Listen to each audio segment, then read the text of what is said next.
Good morning, Mr. Kountry Wayne. How are you doing today?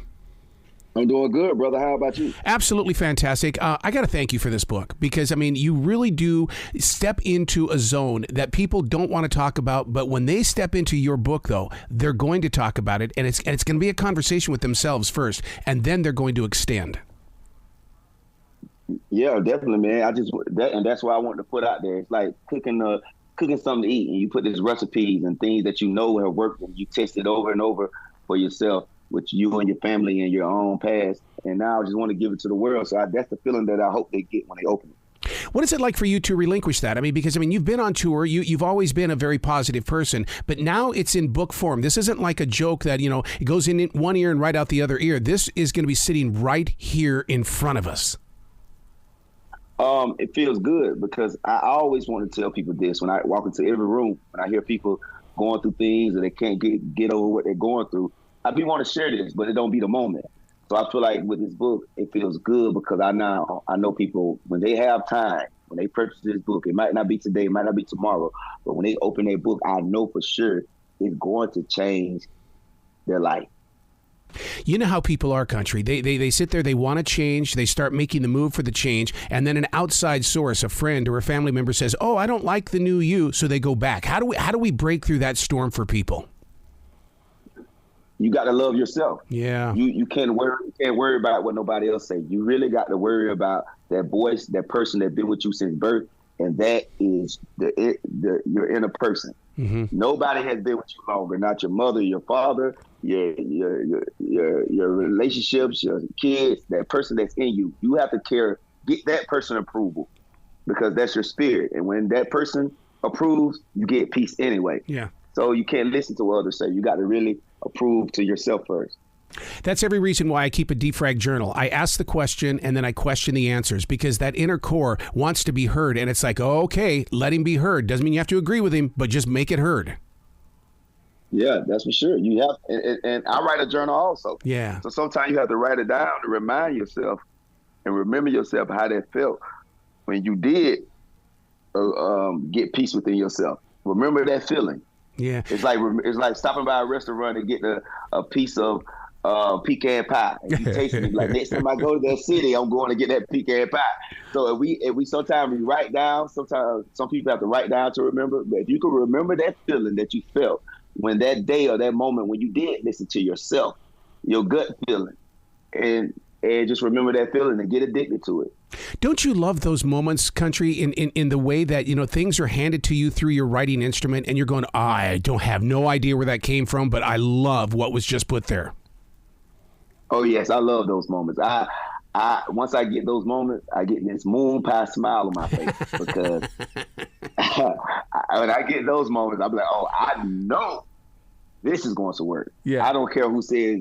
I might ask advice sometimes on the moment, but I'm still not listening because I feel like that inner person in you is God. And if God have told you yes, why are we questioning it? Why are we asking people or letting their opinions determine what their inner voice said? But yes, when it comes out to my creativity, I know it's going to work. Yeah. It's, I've always been accused of being set in my ways. And it's like, wait a second, I'm not set in my ways. I just know what I'm listening to and how I'm supposed to act and react. Yes, for sure. And they're never going to understand. No. They're never going to understand. So it just, I told my ex-wife yesterday, I said, one thing I realized I've done over the last few years, and people are starting to follow me more, I stopped talking and just walk. Actions speak louder than words. So I'm not about to explain myself because this was in me didn't explain to nobody else. It talked to me. Yep. So I feel like everybody has that inner voice, and I feel like they should listen to it because it knows your DNA. It's inside of you. It knows what you really like, not what the world telling you to like. It knows what it knows who you are. So that person knows you more than anyone. So I feel like, man, we should all listen to that inner person. So from one journal writer to another, do you like it when you get ink on your hands? Because I love it. I love that feeling and I love that sight because I know I've gone somewhere. Yeah, it makes you feel like, which I write in my head. Oh yeah. I write in my journal with a pen. Yeah. But I have got the ink on my hand a lot. Yeah. And when you get the ink on your hand, it makes you feel like you're working. Yeah. Yeah. So I love that. It's like going on the football field and you come back with the grass in your helmet, and you look at the crowd like, yeah, I'm working hard out here. So it's like, I love that. That's why one of the funniest moments of the past 6 months was when King Charles got ink on his hands and he had a fit in public. And I'm going, oh my God, dude, earn it, man. That's a moment. Exactly, man. You got to have those moments of whatever you're doing. Yeah. To remind yourself, you got to feel the grit and grind in what you're doing. So even get ink on your hand or something. Living a limitless life. So many people get confused with that. They think they have to do everything all at once. A limitless life is a cleared heart. It's a mind that's open, but you don't have to fill everything on your Google Calendar. Exactly. Because everything on that Google Calendar, some of that stuff is there to destroy you. Yep. Because you wrote it yourself. So you have to just, man, listen, God sees the yachts. He knows all that stuff is out there, and you can get it all. But he's going to give it to you in his time. So I tell people, man, you have to want what's good for you more than you want. You have to want what you need more than you want what you want. So I tell people all the time, you have to go your steps. Take your time, because it's going to come, but it's in due time. If you get all of it at once, you're not going to enjoy it. If you give me breakfast, lunch, and dinner at one time, I'm not going to enjoy it because I can't take it all in at once. But if you give me breakfast, later on I get some lunch, oh my God. And then I get dinner later on, I'm going to enjoy each one of those meals. So don't be in a rush to get it. I love breaking down the word breakfast, and the reason why is because I've had to explain to a lot of people, it's not breakfast, it's breakfast. In other words, just have a little bit now because you need to be carried to the next transition in your life. Oh, man, do you got a book? Because that's amazing. That's amazing, brother. Yes, I love that. Exactly, man. And that's what people need to understand. People try to get it too fast, but you're not going to be able to take it in at once. You got to enjoy the moment, enjoy the journey, and that's what I've done throughout my whole career in life. Yeah. And I made some mistakes. I did a lot of things I wasn't supposed to do, but I did them early, where it didn't count too bad on my future record. Yeah, but Country, I like the mistakes, and I have an iHeart channel that's based on that, because I call it Creativity is an Addiction, and I say we all make mistakes, turn it into a tool, and so therefore you turn your mistakes into a tool, and all of a sudden you become stronger on your walk. Man, I'm telling you, you be a homemade knife.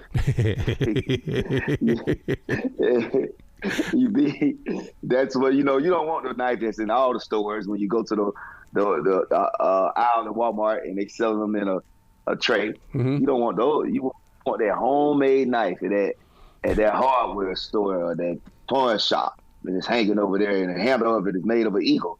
They got an eagle made in bronze. So that's what your mistakes are, and you put it all into one, and it sharpens you, just like you say. So when you're out on tour, Help Is on the Way tour, and you're on that stage, how do you keep from being a preacher? Because you're definitely a teacher. You're an activator. You're somebody who takes your words and your thoughts, and it becomes medicine for our soul. Because I respect people's money, and I know what they paid for. They paid for a comedy show. Yeah. So I find a way, because I can't help who I am. I am this person. Yep. I speak this all day behind closed doors. So what I do, that's my foundation. So if I do what the people pay to do, their foundation in me gonna come out anyway. Yeah. But if I try to force it on people, it's gonna be preachy. Yeah. So I feel like, no, they pay for a comedy show. They need to laugh. So that preach come through my comedy, and that's what makes it beautiful. Mm-hmm. Because it's now it got season on it. It got some paprika.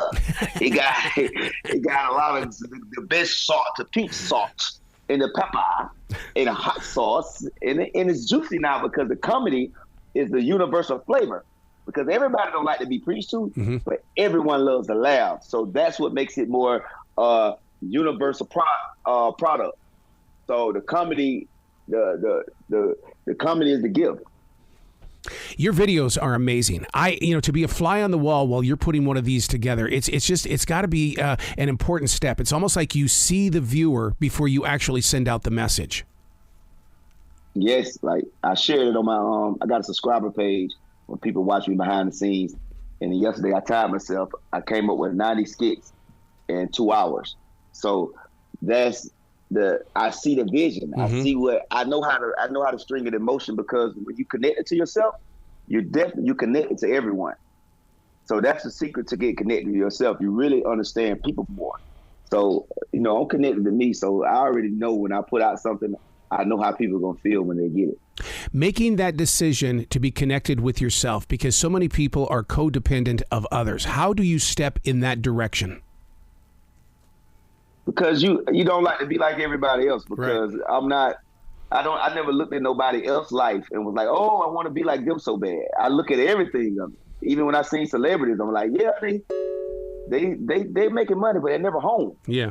So I'm like, I was like, let me find what's for me. I wonder what God got under the tree for me. Mm-hmm. So it's like, if you see everybody else with blessings, you should know that if we all got the same God, he got something so special that's going to make you happy, and you don't even know it, because I wanted to be a rapper. But now that I became a comedian, I'm like, he knew what was better for me anyway, because I don't feel like starting my show 1 o'clock in the morning and jump around. Hey, everybody, put your hands up. Yeah. I'm 35 now.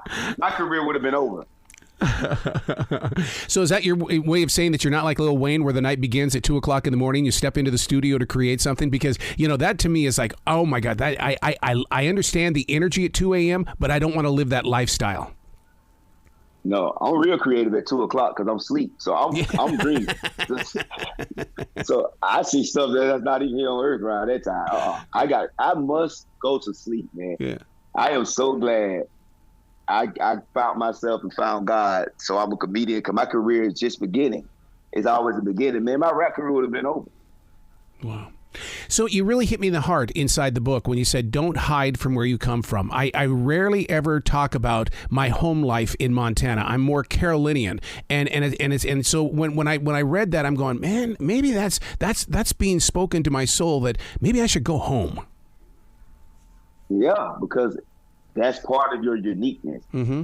If I would have came out here and I would have tried to be like everybody else, because, people are influenced by the big cities, New York, Atlanta, LA, California and all this. So I say, let me be me. Yeah. And people, if you be you, that's part of your recipe.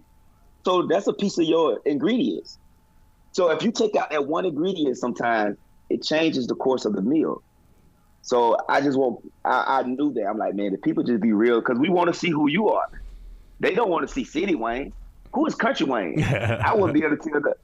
I wouldn't be authentic with the stories if I talked about the city, because I came from farms, the dirt roads, one red light. If I talked about the buildings, I'm gonna be off a little bit. I'm like, man, that building that lean a little bit to the left when you on 3rd Street? They're like, no, I don't know what you're talking about.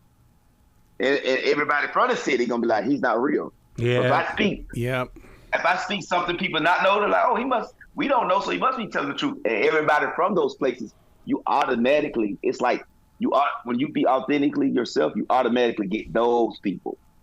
Like me being country, no matter who don't rock with me, all the Mississippis and Alabamas and Georgias and all those country towns around the world, small towns that's overlooked, they followed me.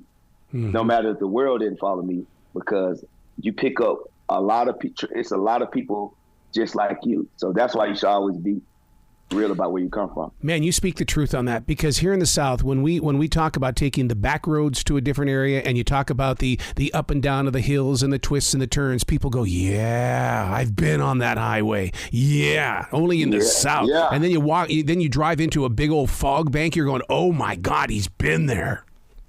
Exactly. You feel it with the person. So when you doing live stand up or whatever, and you talk about that, they like, when you get this out of a person, they felt that moment with you.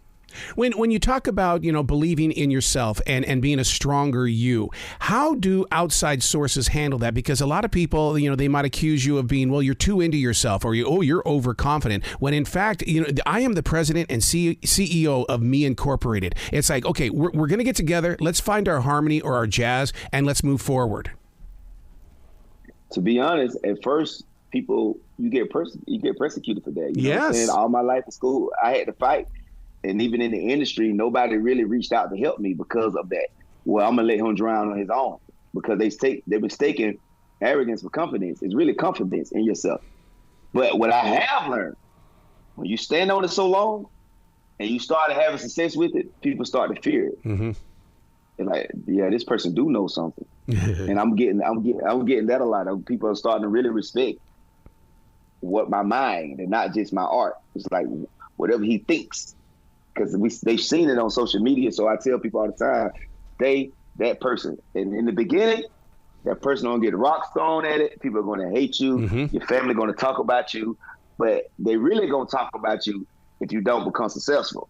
Yep. So stick to that person, because it's a painting. When you start a painting, nobody's not going to buy it when you first start. It's going to look rocky. Yeah. Like, ugh. Why did you just paint it? You just painted it one color because that's the base. You try to use that color, put another color on top of it, it changes into another color. So it is hard to stay that person, because in the beginning, you lose friends, you lose family. People are always throwing shots at you. The eyes are on you because they wait for you to fail, because they want to prove you wrong. But when you stay that course, people eventually start to fear. You are very strong when it comes to this thought. Don't get mad, get money. I mean, I love that because too many people get pissed off way too easily these days and then they quit. But you're saying, no, don't get mad, get money. Yeah, because I feel like energy is energy. So if the catch an attitude takes you energy. So I'm like, let's use that energy just to get some money. It's like, am I going to take this $5,000 over here to the club and throw it in the air? Or am I going to take a chance investing it in a stock? Yeah. You might as well make some money with it. So I'm just like, man, instead of getting mad, use that energy to go get some money. Because money going to make you feel better than proving somebody wrong. You're a father of 10. I came from a family of 8. That bathroom time, dude, how do you deal with that with all those kids? Man, I had to get almost 10 bathrooms. So true, man. So true. Where can people go to find out about your tour? Because I want them to come see you. I want them to come experience you. If you type in Kountry Wayne with a K, Kountry Wayne, my tour and everything pop up, but it's on Ticketmaster right now. I have a few dates left. I'll get out toward the end of this month. I film a Netflix special this Friday, and if you Google it, type in my name, all the information pops up. Speaking of that internet, TikTok is such a major tool for you. Are you planning on making changes if they make it go away? Which I don't understand why they want to, but I at the same time I do understand. But I always fear for people like yourself who use it as a positive source of energy. Not really, because I'm mainly TikTok came last. I was already on Facebook, and YouTube. So Facebook and YouTube is my brick and mortar. So that's where I'm really at. Yeah. TikTok that's other people sharing my videos. So I'm the type of guy. I was like, well, Facebook and YouTube, their owners are worth a whole lot of money. So I think they're gonna fight to keep them going. So I kind of keep my time investing in those two the most. Oh, Kountry Wayne, you got to come back to this show anytime in the future. And when you come to Charlotte to perform here sometime, man, we got to get together for some lunch. Man, I appreciate it, man. This was one of the best interviews I ever had. And thanks for the energy. Thanks for really caring about the book. I really appreciate it, man, for sure. You be brilliant today, okay? Oh, yeah. Saying to you, my guy.